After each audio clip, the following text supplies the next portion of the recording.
ساتھ ہی ایک تھوڑی سی دھمکی بھی لگا دی پی ڈی ایم کو کہ اگر آپ نے کچھ ایسا کیا تو پھر قانون حرکت میں آئے گا. یہ ساری باتیں سارے وزیر کرتے آئے ہیں شروع سے.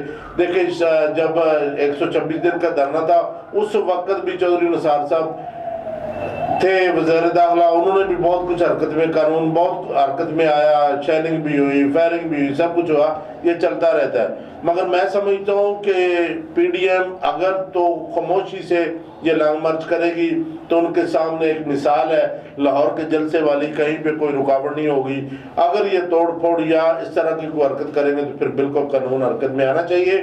کیونکہ آپ دیکھیں نا, یہ ساری باتیں انہوں نے کی, اپوزیشن بھی کی, آرمی کی بھی کی, اور انڈیا کی بھی کی, میڈیا کی بھی کی. کہیں پہ انہوں نے کہا کہ جی یہ مہنگائی جو اوپر جا رہی ہے اس پہ ہم کیا کر رہے ہیں. کہیں پہ انہوں نے کہا کہ جی معیشت کو, یہ تو کہہ دیا کہ معیشت ہماری اوپر جا رہی, کہاں سے جا رہی ہے بھائی؟ غریب آدمی پس رہا ہے, غریب آدمی نوکریوں سے فارغ ہو رہے ہیں, غریب آدمی کے لیے کھانے کے لیے کچھ نہیں ہے. یہ باتیں تو نہیں کی, صرف یہ کہہ دیا کہ معیشت ہماری اوپر جا رہی ہے. تو انشاءاللہ نیکسٹ کسی ایسے ہی وزیر کی یا وزیر اعظم کی یا وزیر اعلیٰ کی کسی کی تقریر آپ کے ساتھ ڈسکس کریں گے اور آپ کو دکھائیں گے کہ یہ کرتے کیا. اللہ حافظ.